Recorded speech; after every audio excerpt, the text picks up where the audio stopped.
नमस्कार साथियों, साहित्यशाला में आपका स्वागत है। विद्रोही जी को कौन नहीं जानता। उनकी कविताएं जनमानस के अंदर एक विद्रोह का भाव पैदा करती हैं। उन्हीं विद्रोही जी की कविता में से एक कविता औरतें। कुछ औरतों ने अपनी इच्छा से कूदकर जान दी, ऐसा पुलिस के रिकॉर्ड में दर्ज है।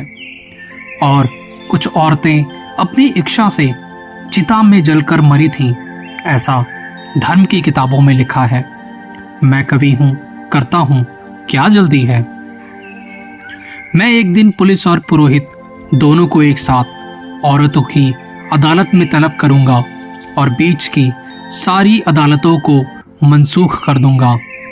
मैं उन दावों को भी मनसूख कर दूंगा जो श्रीमानों ने औरतों और बच्चों के खिलाफ पेश किए। मैं उन डिग्रियों को भी निरस्त कर दूंगा जिन्हें लेकर फौजें और तुलब चलती हैं।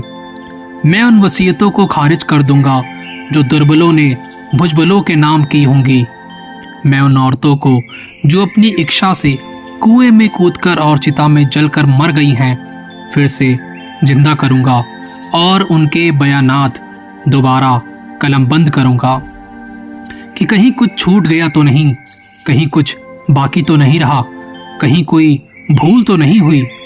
क्योंकि मैं उस औरत के बारे में जानता हूं जो अपने 7 बित्ते की देह को एक बित्ते के आंगन में ता जिंदगी समाये रही और कभी बाहर झांका तक नहीं।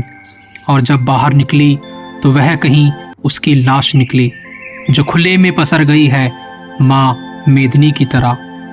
औरतें की लाश धरती माता की तरह होती है जो खुले में फैल जाती है, थानों से लेकर अदालतों तक। मैं देख रहा हूं कि जुल्म के सारे सबूत मिटाए जा रहे हैं। चंदन चर्तिक मस्तक को उठाए हुए पुरोहित और तमगों से लैस सीना फुलाए हुए सिपाही महाराज की जय बोल रहे हैं। वे महाराज जो मर चुके हैं, महारानियां जो अपने सती होने का इंतजार कर रही हैं, और जब महारानियां नहीं रहेंगी तो नौकरियां क्या करेंगी, इसलिए वे भी तैयारियां कर रही हैं। मुझे महारानियों से ज़्यादा चिंता नौकरानियों की होती है जिनके पति जिंदा हैं और रो रहे हैं। कितना खराब लगता है एक औरत को अपने पति का रोता हुआ देखकर छोड़कर मरना, जबकि मर्दों को रोती हुई स्त्री को मारना भी बुरा नहीं लगता। औरतें रोती जाती हैं, मर्द मारते जाते हैं। औरतें रोती हैं, मर्द और मारते हैं। औरतें खूब जोर से रोती हैं, मर्द इतनी जोर से मारते हैं कि वे मर जाती हैं। इतिहास में वह पहली औरत कौन थी जिसे सबसे पहले जलाया गया, मैं नहीं जानता, लेकिन जो भी रही हो मेरी माँ रही होगी।